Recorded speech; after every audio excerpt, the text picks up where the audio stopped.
We have an opportunity for questions. I think I saw Victoria had some in her hand, but let me start with, uh, let me ask a question. How do we handle live questions?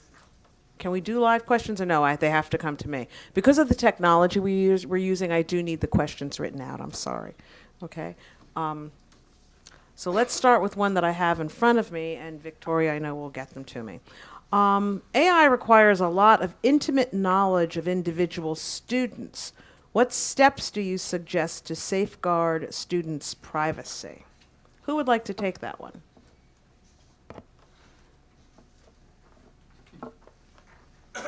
Okay, from now on, I'll just make a decision. Okay, we'll go to the second question. Okay, and you will start. Is the move towards AI just a business move towards privatizing education and or education materials? I would say, obviously, wherever there's large sums of money, like the Department of Education, there will be groups that will try to seek that money.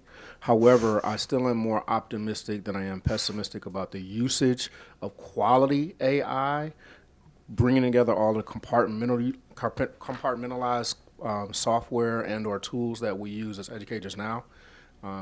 Again, as my colleagues have already pointed out, that students are using technology more as consumers and not necessarily using technologies to become better producers and or to produce things, unless, of course, they're directed to explicitly by, hopefully, good teachers. No bad teachers should be around our students.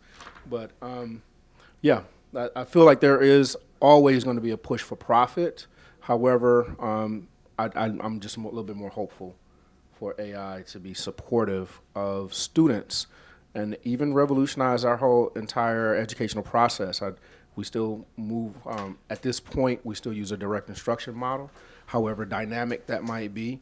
And even though, much like my colleague pointed out, students don't always need a lot of scaffolding as far as direct instruction, but just a little bit of support. And that can look at a number of different ways. In the same way he proctored in a personal way, maybe there could be a group that would meet online to do some of the same things as they would do with a Facebook group for people with common interest. You might have a group that would meet at a particular time to discuss whatever relevant topic for U.S. history or chemistry or mathematics or any concept that they might have. And it doesn't have to be landlocked to their specific group of peers, whether they like them or not. Thank you. Mm-hmm. Thank you. I have a question specifically. Microphone? I will Microphone. Oh my Lord. Okay. Thank you. I have this question I am going to direct towards Dr. Millman.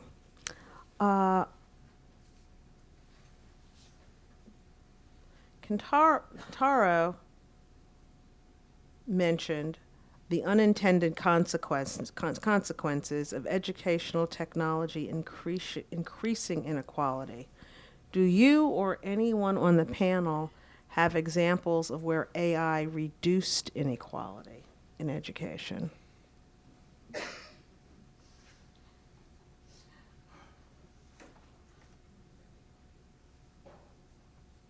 And that question is for anyone who may have an opinion on this.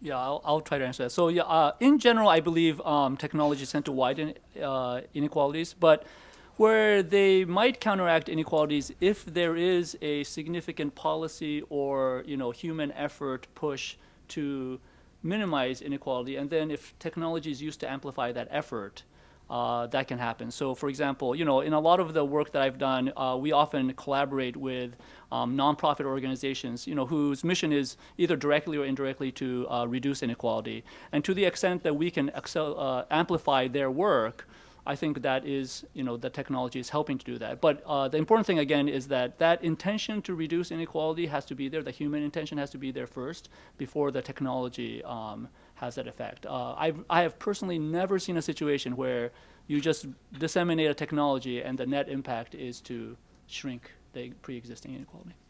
Thank you. Dr. Millman?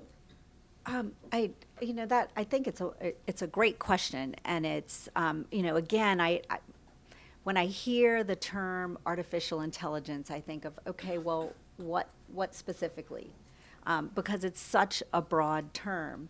But I'm thinking of, well, pedagogical agents, like a little avatar that pops up when a child is reading. I mean, there are some pedagogical agents that can help someone read or click on a word. And I mean, in the sense of, is it reducing inequality?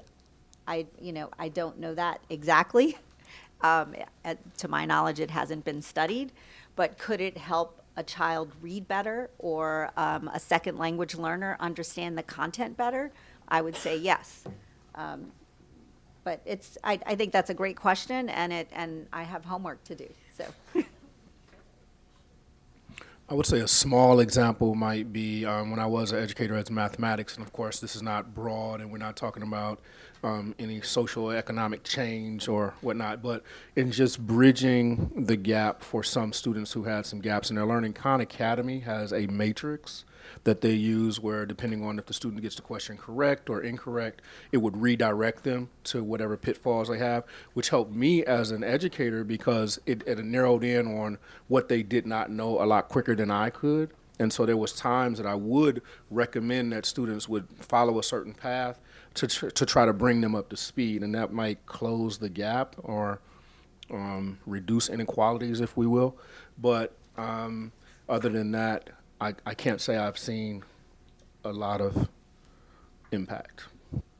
Yeah, and one I will add, there have been studies done on adaptive mathematical tutor systems that have been targeted at students of lower socioeconomic status who didn't have as many resources, and there have been advances shown. Better achievement at mathematics with those intelligent tutoring systems. But again, that's like a specific technology, and is it really reducing inequality? Could a teacher do a better job? We could probably debate that all day. I want to again remind us of the hashtag AI education, AI education. The next question, there are several questions that I'm going to put together, okay? I'm going to put these two together in particular. Can we project what the typical school classroom in 2030 will look like? And what is the role of the teacher? And along with that, we're thinking about 2030, right? In order to get to 2030, what practices and tools can current teachers use or do to prepare themselves for the future classes? Please. Okay, I'll start because I have a joke, or what I think is a joke. So it's the year 2020, and we were supposed to have flying cars. So I'm a little disappointed on where we are right now. In fact, I think we're still using IPv4 in a lot of situations. But anyway, that said, I think it's absolutely up to our imagination what that classroom looks like. I think, again, as we see in higher learning, many more adults are doing online programs, or in a lot of instances, industries or companies are not even requiring a degree per se anymore. So what does 12 years look like, or what does a maturation of a student look like at this point? Do they need the same structure that we've been using, or the same model that we've been using? Absolutely not, because we know, based on the number of that model has not worked. Would anyone else like to respond to that? 2030, think ahead, and how do we prepare? Yeah, I mean, one question I often ask my university students is whether they believe, as a result of having, as a result of being digital natives, that they're somehow better educated than their parents. And I have to say, most of them do not necessarily believe that. And some even think that their parents did better in school than they did. And their parents are generally of a generation that did start to encounter technology perhaps later towards their in their formal education and certainly in their workplace. But they're generally people who did not grow up with technology in the same way. And I think that suggests that the fact of all of this great technology that we have isn't in and of itself fundamentally improving education, even though there might be cases where some students are getting a lot out of it.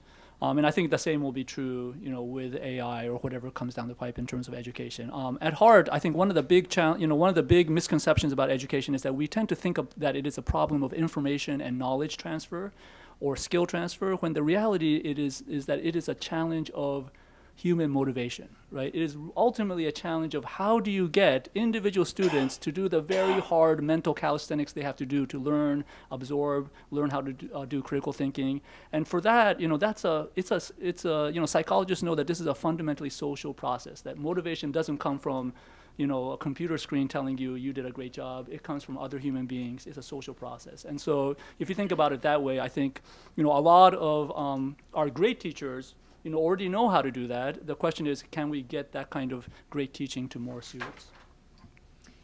And my thoughts are, there are some things one can do to prepare for tomorrow, but one of the best things that any teacher can do is get to know their learners and what their learners' needs are, and get to know what tools and resources are available that they can use to teach those students.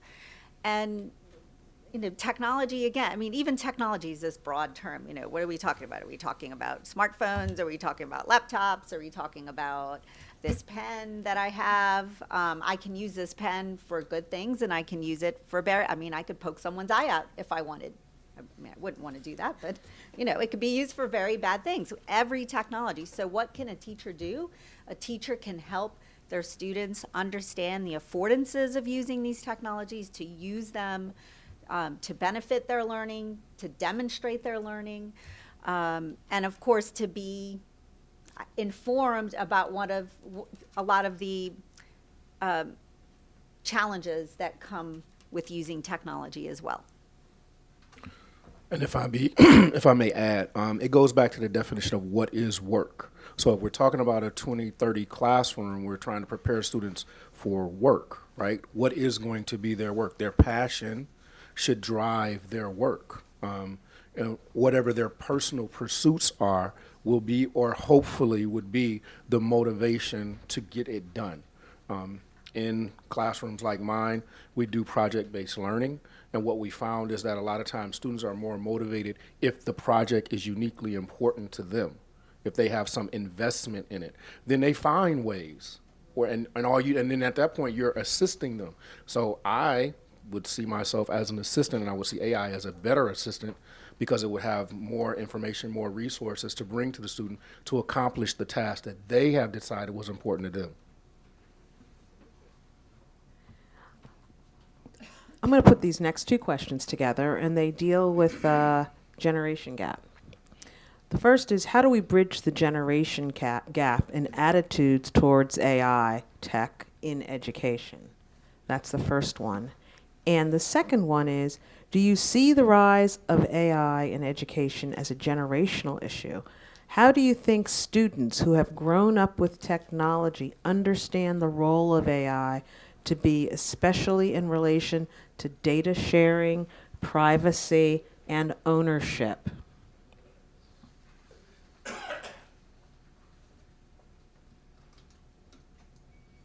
Would anyone like to start with this one? I guess I'll address the privacy issue, since that came up in an earlier question as well. I think one of the biggest concerns about not just AI, but all digital technology in schools these days is, what do the entities that are collecting the data on our students do with that data? And I do think that if you're going to have digital systems in schools, that one of the key questions that somebody needs to be asking, probably a combination of somebody who has an understanding of the technology, as well as somebody who understands the legal statutes around this kind of around this kind of data gathering.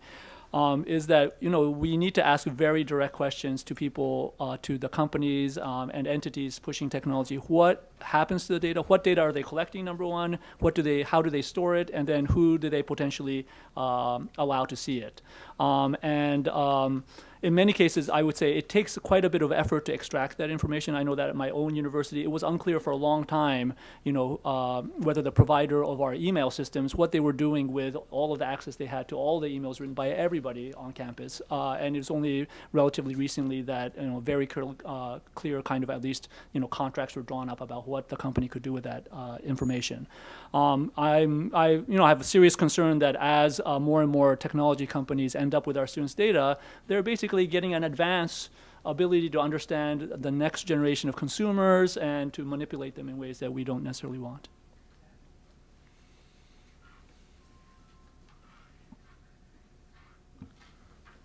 Yeah, I think I'm just going to take a little bit of a different approach on it. I think that a lot of times we, even as adults and students, also volunteer a lot of information or data.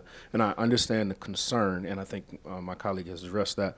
However, I think it's also important that we understand how many times or how much information students and ourselves are giving away. Not necessarily in any way to benefit ourselves. The many times we accept terms and agreements with not necessarily understanding how much privacy we're giving away. Like, you may or may not be aware that when you use the emojis, that information they're allowed to see your key clicks, not just when you're using that emoji, but until you say no. And so your phone is telling on you more than you know when you're taking selfies, when you're adding locations, when you're making purchases online. And so that information is a little bit more scary to me than how well you did on a math test. But it's a concern. And what concerns me a great deal, which I frankly don't think there's much of an answer to, is all the data that's collected for which we have no say in the matter whatsoever. I mean, I took the Metro today, and that's a way. I use my smart card, so I could download. I mean, for my own personal purposes, I can download where I've been all over. I could track myself. But I know that Metro's tracking. Similarly, my university uses an email system, Gmail, that, as was mentioned, information is being collected about me. We're driving in our car, and there are cameras everywhere and sensors that are collecting data. And in classrooms and in schools, kids, they're children. They have no choice or say in the matter, but I would say all of us don't have much of a say in a lot of data that's collected about us. Thank you. Now I'm going to switch a little bit. These questions really get to what are some specific suggested uses of AI in education. So let me read the actual questions, but that's the gist. Can you please give us some concrete examples of of AI applications in education? What are the pitfalls we should avoid in AI applications? And are there specific AI tools or practices you would recommend to free up teachers with more time for individual differentiated instruction? Is there something teachers and their unions should be advocating for? And again, remember our hashtag, AI education. Natomba, why don't you start this one? All right. Just to make sure I heard the question correctly, what are some useful... Can you give us some concrete, successful examples of AI applications in education? And what are the pitfalls we should avoid in looking and using AI applications? Okay. Again, because we talk about AI, and as we pointed out, AI could be a number of different technologies.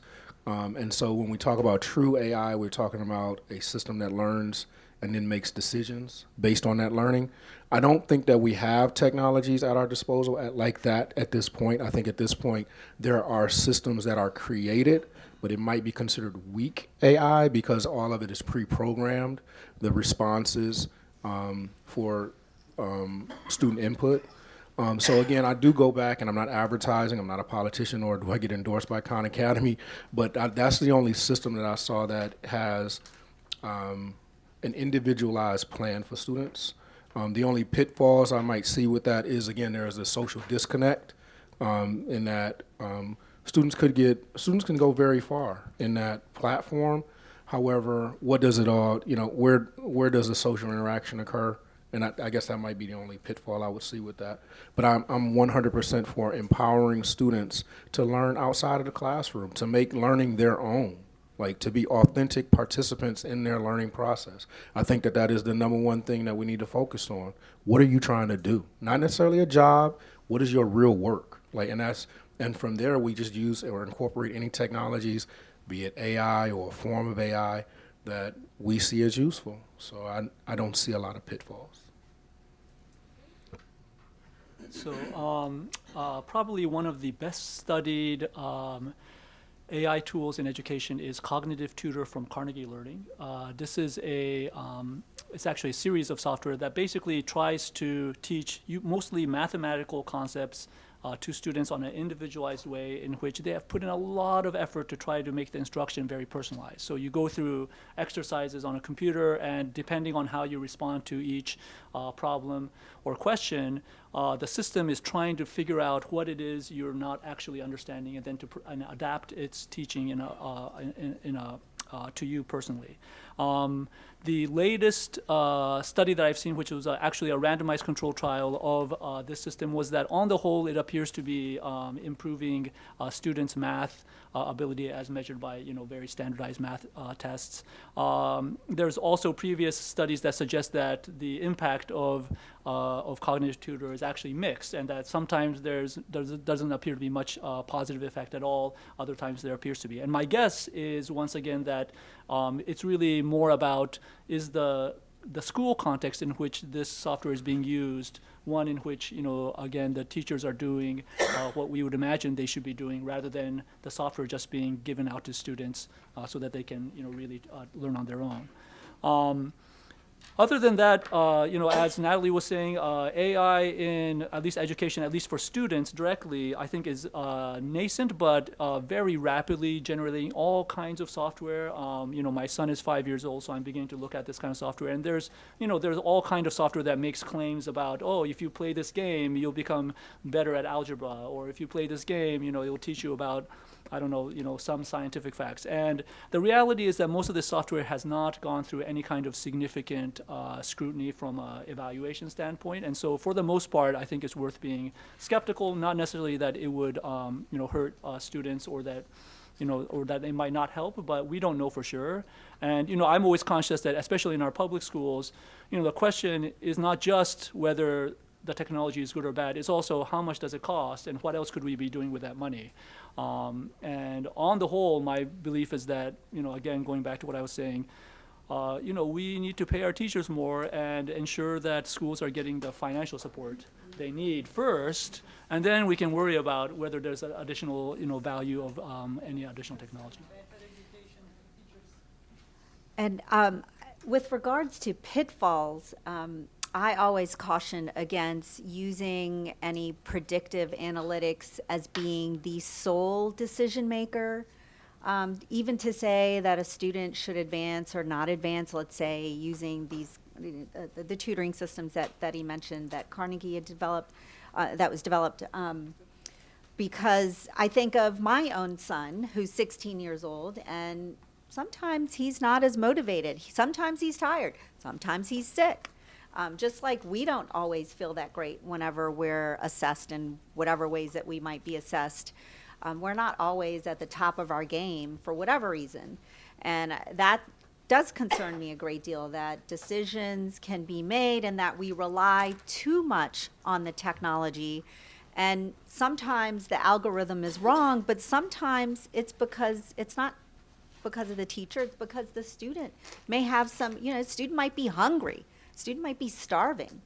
Might have just broken up with their significant other. All kinds of things that we just don't even know come into play because we're human beings. You brought up analytics. This is another combined question. This past Sunday in the New York Times, there was an article on the use of algorithms, predictive analytics, to say when a person who has entered the criminal justice system will in fact be a recidivist, who will be a high risk and who will not be. And the question is this: what is the role of algorithms and predictive analytics, such as those based on standardized tests, when standardized tests have traditionally had built into them race, gender, and ethnicity flaws? Can you share your thoughts on the use of AI, with all that background, for predicting student behavior in terms of climate, misbehavior, even the likelihood that they'll engage in violent acts? You're a great group. I'm excited.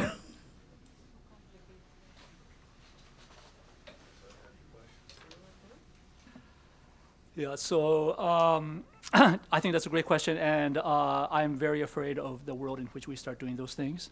I think one of the easiest ways to think about these things is to, again, think about your own kids, right? We're often very happy to have other people's kids educated in various ways, but when you think about what if it was your own kid, we often think twice. Imagine, first of all, I don't think any of us would really be all that excited about a tool where we have to start, instrumenting our houses and our environment so that we're always keeping tabs on our children, everything that they're doing. And then let's suppose at the end of the day, you get this report that says, okay, today your child showed a 7% likelihood of throwing a violent fit. And tomorrow we expect that they're going to, do such and such. Most of us would be like, well, that might be interesting as additional information, but in the end, I'm going to make a gut call based on my, long interaction with my own child and how I feel about them and how much I understand the circumstance that they're in, and whatever stresses they might be going through.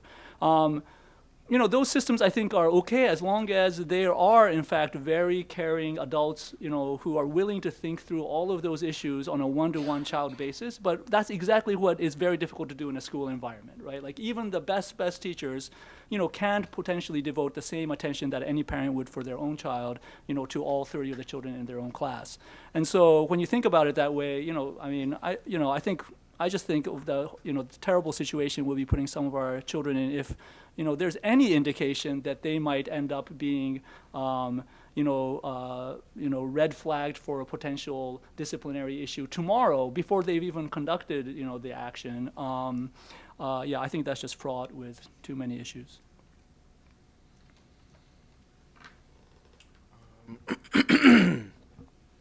When we think about the criminal justice system, it's a wide conversation. So I'll just kind of keep it to the technology aspect of it, and actually just kind of look at least one group, which I hope are doing what they say they do.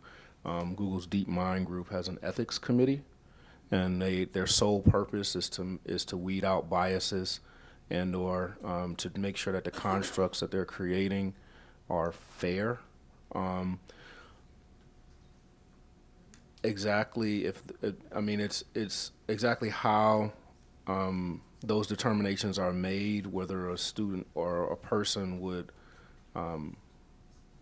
commit a crime again, is based on certain metrics, and who decides those metrics is just as important as who's going to receive the decision from those metrics. And not to sound like funny or whatever, but it's just as important as who's creating these systems as impactful for who's going to be impacted by them. And I think if we have a heart to create systems that will improve our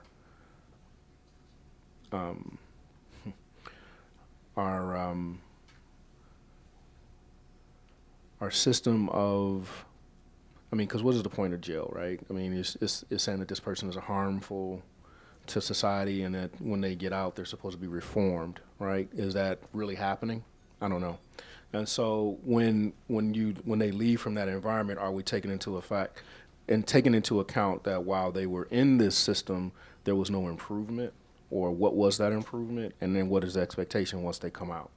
That they've lost time, they haven't improved themselves or their skill set, so there is a more likelihood that they might be in the same situation. So there's other biases that might need, or other factors that might need to be considered in there when we talk about reform, as opposed to just looking at the outcomes.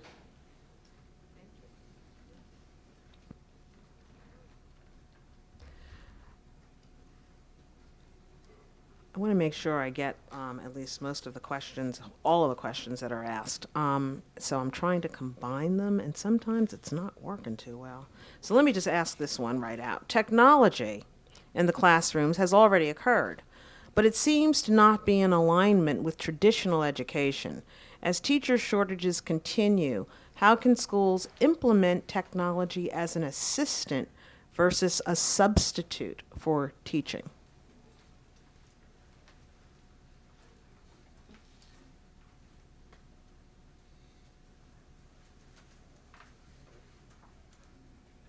I'm not sure if you guys are tired of hearing from me, but I think that was like the one thing that I think I can add value to this very distinguished panel here, is that I do see technology, again, even as fragmented as it's utilized as far as assessments in school and high stakes assessments.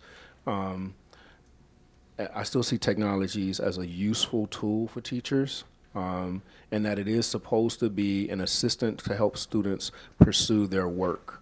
Again, we still operate in a system as K-12, and students, are credentialed by their high school and whatever metrics there is, honor society or AP courses that they may have taken, and those are all still valuable.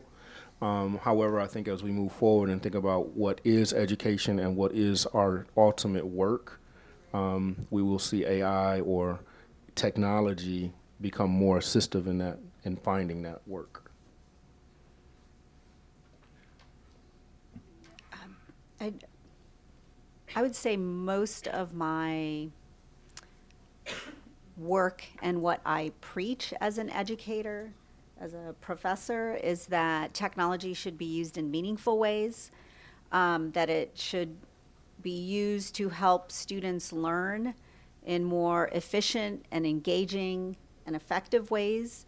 So that idea of assistant versus substitute, just I have difficulty like directing an answer specifically to that, because I just have a very different view of technology's role in classrooms. Now we're talking when we're talking about AI, that's a whole other ball game, because there's a lot of other things involved. And again, just like with technology, it's not a cut and dry. It's not just one device or one tool. We kind of lump these things into bigger chunks of understanding. But again, my thoughts are technology should be used in meaningful ways. Students should be using them. I often think of what if students aren't using, now, I know the Waldorf schools do a very good job educating their students, but I also think of students who are going through schooling and may not have, the advantages of the kind of schooling, but I also, at a school that has none, I'm more of a teach them how to use these tools in meaningful ways. And I think of the kids who are going to school and only getting experience with how to use some technologies in very limited ways, and how other students are using them and might have multiple devices. And what are they learning, and how are they what are the skills that they can transfer into the workforce, whether it's computer science or creating graphics, analyzing data in spreadsheets, creating graphs, demonstrating what they know and what they don't know about content that they're learning, synthesizing information. I mean, those are kind of the things that I believe technology should be used for. We're coming to the end here. This next question is really about safeguarding students' privacy. Let's assume that we are, in fact, using AI and tech in ways where they are assisting learning and not replacing teachers. How do we safeguard students' privacy, and how do we teach them about safeguarding their own privacy and still reaping the benefits of AI and the tech?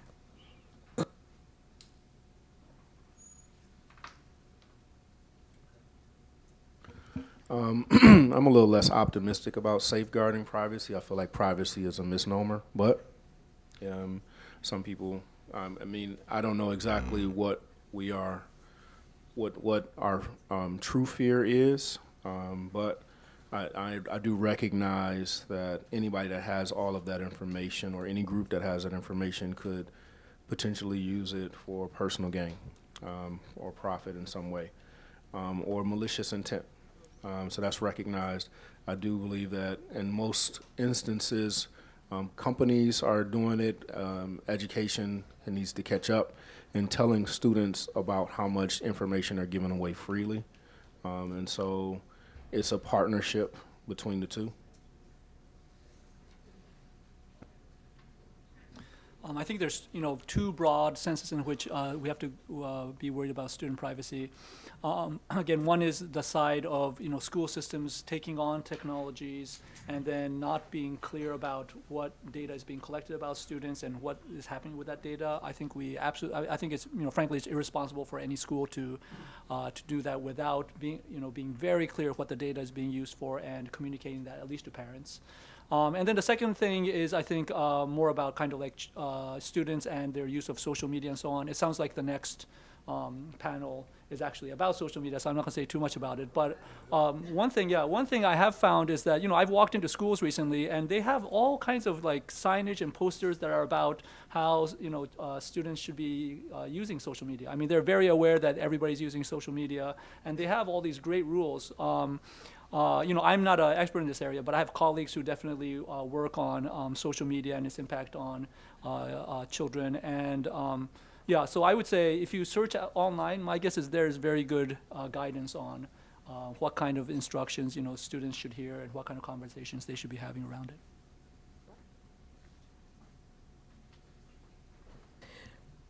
So what I'd like to do now is ask each of our panelists to give us their last word on this topic. Again, hashtag AI education. And with that, I'd like to start with you, Natalie. I guess just very briefly again, I sometimes feel like I hammer this with my own students. When we think of something like artificial intelligence, what are we talking about?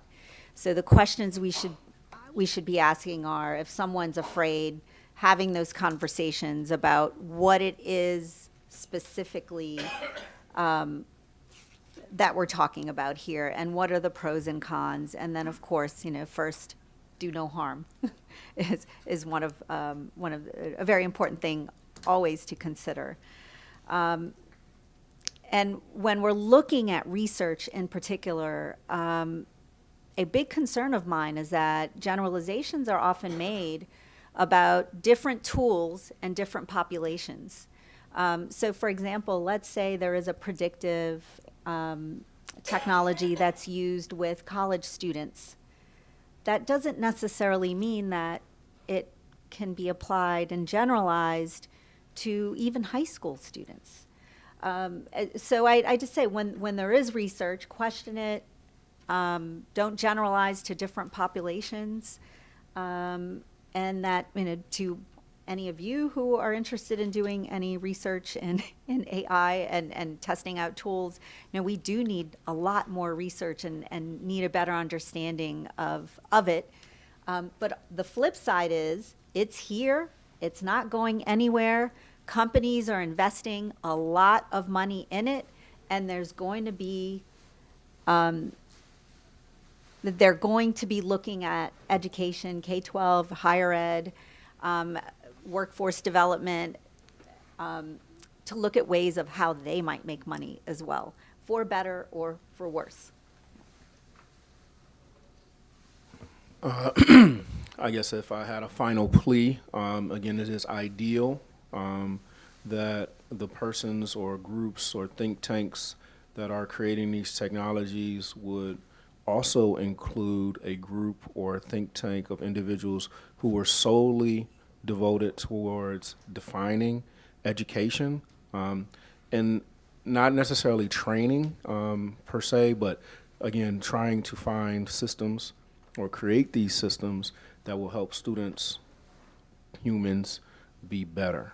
Again, it's an ideal, but it's an ideal that I do plea for. So I'll kind of repeat what I said earlier, which is that, I personally don't worry too much about education for kids who are either themselves already motivated or very talented, or the kids of parents who are wealthy and well educated, or the kids of parents who really, really care about education and are really, really pushy. But aside from those categories, the rest of the students in the world are really the students that we have to be concerned about when we think about education. And for them, I would say there is no substitute to having great teachers. And if that's not there, then I don't think it's just AI and technology. But if that's not there, then everything else is really secondary. And the extent to which we tend to focus on the shiny new gadget as a way to try to address that fundamental challenge, I think is always it's misguided. Thank you. So on behalf of the Schenker Institute and the AFT, I would like to thank Kentaro Toyama, Natambo Kolbats, and Natalie Millman for a fabulous discussion and insightful discussion. And I hope that we can take from this ways to use AI to avoid a dystopian future. Thank you.